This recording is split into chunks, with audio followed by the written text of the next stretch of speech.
क्या रामायण सच में हुई थी या यह सब बस एक मनगढ़ंत कहानियां हैं? इसके ऊपर कई बार चर्चाएं हो चुकी हैं। कई लोग हैं जो इसे सच मानते हैं, लेकिन कई ऐसे भी लोग हैं जो आज कहते हैं कि यह सब एक मनगढ़ंत कहानी है, क्योंकि ऐसा हो ही नहीं सकता। लेकिन आज की वीडियो रामायण को काल्पनिक मानने वालों को हिलाकर रख सकती है।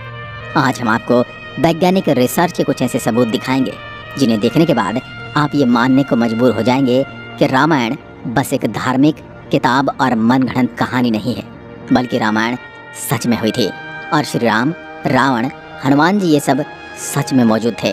और यही सब बातें जानने के लिए इस वीडियो के अंत तक जरूर बने रहें। ऐसे ही इतिहास का नॉलेज लेने के लिए इस चैनल को सब्सक्राइब कर सकते हैं। रामायण भारत के सबसे प्रसिद्ध ग्रंथों में से एक है। भारत में रामचरितमानस का पाठ पूरी आस्था के साथ होता है। महर्षि वाल्मीकि द्वारा रामायण में भगवान राम की संपूर्ण जानकारी लिखी गई है। और लेकिन कुछ लोग भगवान के होने पर ही सवाल उठाते हैं और रामायण को केवल कहानियों से भरी किताब मानते हैं। रामायण के अनुसार भगवान राम ने अधर्मी रावण को मारकर धर्म की स्थापना की थी। ज्यादातर लोगों का सवाल होता है कि क्या भगवान राम वाकई धरती पर पैदा हुए थे? क्या वास्तव में रावण के 10 सिर और 20 भुजाएं थी? क्या हनुमान जी अपनी इच्छा से अपना रूप बदल सकते थे? और इन सब बातों की वजह से ही कई लोग रामायण को झूठ समझते हैं। मगर आज हम वैज्ञानिक अध्ययनों के आधार पर सिद्ध कर देंगे कि रामायण में वर्णित घटनाएं पूर्णतया सत्य हैं। नंबर 1, रामायण कालीन हवाई अड्डे। जितना हम रामायण को भारत में मानते हैं उतना, या फिर कहूँ कि उससे भी ज्यादा श्रीलंका में माना जाता है। और इसीलिए श्रीलंका में रामायण अनुसंधान टीम ने रावण के रामायण काल के 4 हवाई अड्डे खोजने का दावा किया है। पिछले 9 वर्षों से यह ऑर्गेनाइजेशन श्रीलंका के कोने कोने की छानबीन कर रही थी। यहाँ उन्हें कई जानकारी और अवशेष मिले, परंतु 4 सालों में लंका के दुर्गम स्थानों की खोज के कारण रावण के 4 हवाई अड्डे हाथ लगे। रामायण अनुसंधान टीम के अध्यक्ष अशोक कैंट का कहना है कि रामायण की लंका वास्तव में श्रीलंका की है। यहाँ उसानगोड़ा, गुरुलोपोथा, तोतुपोलाकंदा और बरियापोला नामक 4 हवाई अड्डे मिले हैं और इन्हें हवाई अड्डों से रावण पुष्पक विमान को आसमान में उड़ाता होगा। और यह हवाई अड्डे न सिर्फ ये बताते हैं कि रामायण सच में हुई थी, पर ये भी बताते हैं कि उसमें लिखी गई सारी बातें जिन पर हमें यकीन नहीं होता वो भी सच हैं।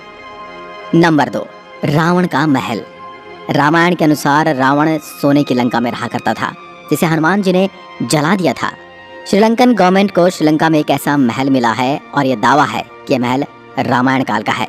इस महल से कहीं सीक्रेट रास्ते निकलते हैं जो उस महल को शहर के अलग अलग जगह से जोड़ता है।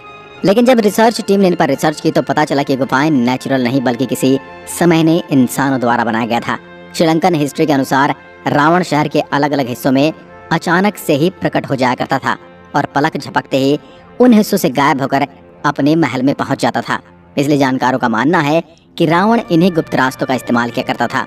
अब इतने बड़े एविडेंस को हम कैसे नकार सकते हैं? नंबर 3, अशोक वाटिका के सबूत। रामायण के अनुसार रावण ने माता सीता का हरण करके उन्हें अशोक वाटिका के अंदर रखा था। कहा जाता है कि अशोक वाटिका रावण का सबसे पसंदीदा स्थान था। ये जगह इतनी रहस्यमयी थी कि हनुमान जी इसे आसानी से ढूंढ नहीं पाए थे। मगर हैरानी की बात तो ये है कि वह अशोक वाटिका आज भी श्रीलंका में मौजूद है।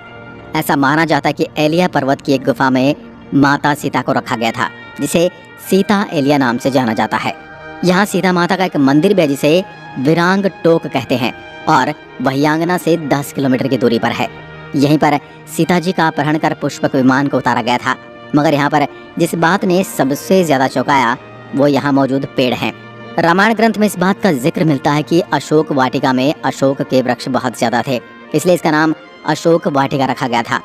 अब जैसा रामायण में इस वाटिका के बारे में कहा गया था, वैसा आज यह गार्डन है, जो कि इसे हम रामायण कालीन एक सबूत मान सकते हैं। नंबर 4, द्रोणगिरी पर्वत। दोस्तों, रामायण में लिखा हुआ है कि युद्ध में जब मेघनाद द्वारा लक्ष्मण जी मूर्छित हो गए थे, उनकी जान बचाने के लिए संजीवनी बूटी की जरूरत पड़ी, जिसके लिए जड़ी बूटी लाने का जिम्मा हनुमान जी को दिया गया था। तब हनुमान जी संजीवनी बूटी लाने के लिए द्रोणगिरी पर्वत पर गए थे। हनुमान जी को जब संजीवनी बूटी का पता नहीं चला तो वह द्रोणगिरी पहाड़ के एक टुकड़े को ही उठा कर ले आए।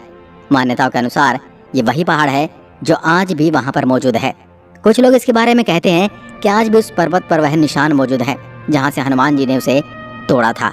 लेकिन जिस पर्वत का जिक्र रामायण में मिलता है वहां आज मौजूद है। जड़ी बूटी देने के बाद हनुमान जी ने इस पहाड़ के टुकड़े टुकड़े कर इसे श्रीलंका में फेंक दिया था। जहाँ जहाँ इस पहाड़ के टुकड़े गिरे वहाँ के पेड़ पौधे और जड़ी बूटी बाकी जगहों से अलग होती हैं। और सच में श्रीलंका में कई कमाल की जड़ी बूटियाँ मिलती हैं। श्रीलंका में हिमालय की जड़ी बूटियों का मिलना इस बात का पर्याप्त सबूत है कि लक्ष्मण जी को संजीवनी देने की घटना पूर्ण रूप से सत्य है, क्योंकि ये जड़ी बूटियों के पौधे उस स्थान पर मिले हैं जहाँ पर लक्ष्मण जी को संजीवनी दी गई थी, जबकि दूसरे हिस्से में इस प्रकार की कोई जड़ी बूटी नहीं मिलती। नंबर 5, राम सेतु। रामायण सच में हुई थी, इसका सबसे बड़ा प्रूफ है राम सेतु। राम सेतु को एडम्स ब्रिज भी कहा जाता है और इसके बारे में पक्का सबूत तब मिल गया जब नासा ने सैटेलाइट तस्वीरें जारी की। पैसिफिक ओशियन की तस्वीर में कुछ ऐसा था जिसे देखकर वैज्ञानिक भी हैरान रह गए। पैसिफिक ओशियन के हिस्से में साफ तौर से पत्थरों की एक लाइन बनी हुई नजर आ रही थी। जब वैज्ञानिकों ने इसे तस्वीर पर ज्यादा स्टडी की तो पता चला कि ये पत्थरों से बनी लाइन है। भारत के धनुषकोडी से श्रीलंका के मन्नार द्वीप तक बनी हुई है, जो लंबाई में करीब 30 किलोमीटर तक हो सकती है। पैसिफिक ओशियन में जिस हिस्से में नासा के वैज्ञानिकों के पत्थर से बना पुल नजर आया था, ये वही जगह है जिसका जिक्र रामायण में मिलता है।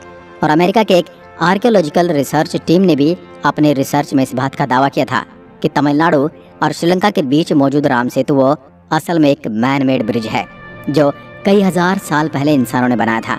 माना जाता है 15वीं शताब्दी तक यह पैदल पार करने लायक था, लेकिन इतना ज्यादा समय बीत जाने के कारण यह पुल अपने पूर्ण स्वरूप में नहीं रहा।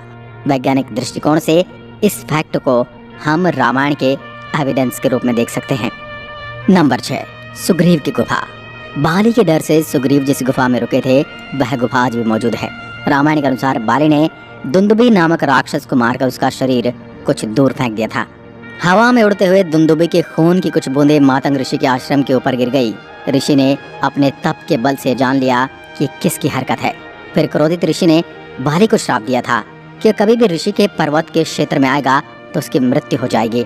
सुग्रीव को राज्य से निकाले जाने पर वह इसी जगह पर आए थे, क्योंकि वह जानते थे कि बाली यहाँ नहीं आ सकता। यहीं पर उनकी मुलाकात राम जी से भी हुई थी और बाद में राम जी ने बाली का वध किया था और सुग्रीव को किष्किंधा का राज्य सौंप दिया था। और ये सारी गुफाएं आज भी मौजूद हैं। नंबर 7, राम सेतु के पत्थर। भगवान राम ने समुद्र को पार करने के लिए बंदरों की सहायता से लंका तक पुल बना दिया था। कहा जाता है कि इस पुल के माध्यम से श्री राम की पूरी वानर सेना रावण से लड़ने लंका गई थी। मगर हैरानी की बात तो ये है कि राम सेतु में इस्तेमाल किए जाने वाले पत्थर आज भी मौजूद हैं। राम सेतु पुल के पत्थर पानी पर तैरते थे। रामेश्वरम में सुनामी के दौरान कुछ पत्थर जमीन पर आ गए थे।